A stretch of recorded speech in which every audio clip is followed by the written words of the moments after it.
என்ன தெளிவா சொன்னா தானே உங்களுக்கு புரியும். நீங்க என்கிட்ட 300 ரூபாய் கடன் வாங்கிருக்கீங்க. நான் வாங்குறேன். ஆட ஒரு பேச்சுக்கு சொல்றீங்க. பேச்சுக்கா? சரி. எவ்வளவு வாங்கிருக்கீங்க? 300 ரூபாய் வாங்கிருக்கேன். யாரு கிட்ட இருந்து? உங்ககிட்ட இருந்து. எங்கிட்ட இருந்து 300 ரூபாய் நீங்க கடன் வாங்கிருக்கீங்க. ஒரு வாரம் கழிச்சுன்னா 50 ரூபாய் நீங்க திருப்பி கொடுக்குறீங்க. கொடுங்க கொடுங்க. பணம் இருக்குல்ல, ஏன்னா இப்படி கணக்கா பாத்துட்டா தான் புரியும். 50 ரூபாய் திருப்பி கொடுத்துருக்கீங்க. அப்புறம் ஒரு 4 நாள் கழிச்சுன்னா இந்த 50 ரூபாய் நீங்க திருப்பி வாங்கிட்டீங்க.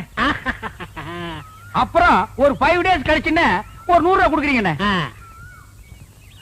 அப்புறம் ஒரு 10 நாள் கழிச்சுன்னா ஒரு 30 ரூபாய் தரீங்க. இப்படி இருக்கணுங்க.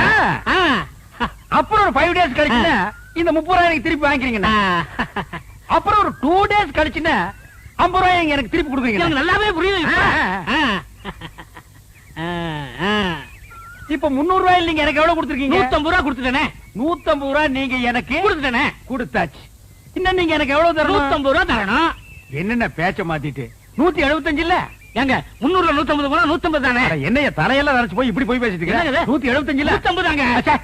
என்னங்க 150 தாங்க. என்னடா 150 தாங்க. ஏங்க ரம்ஜானே வாங்க.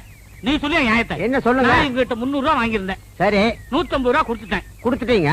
மீதி எவ்வளவு கொடுக்கணும்? 150 ரூபாய் கொடுக்கணும். 175ங்கறார். எப்படிங்க?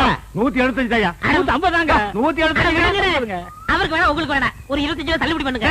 என்ன தெளிவா சொன்னா தானே உங்களுக்கு புரியும். நீங்க என்கிட்ட 300 ரூபாய் கடன் வாங்கிருக்கீங்க. நான் வாங்குறேன். ஆட ஒரு பேச்சுக்கு சொல்றீங்க. பேச்சுக்கா? சரி. எவ்வளவு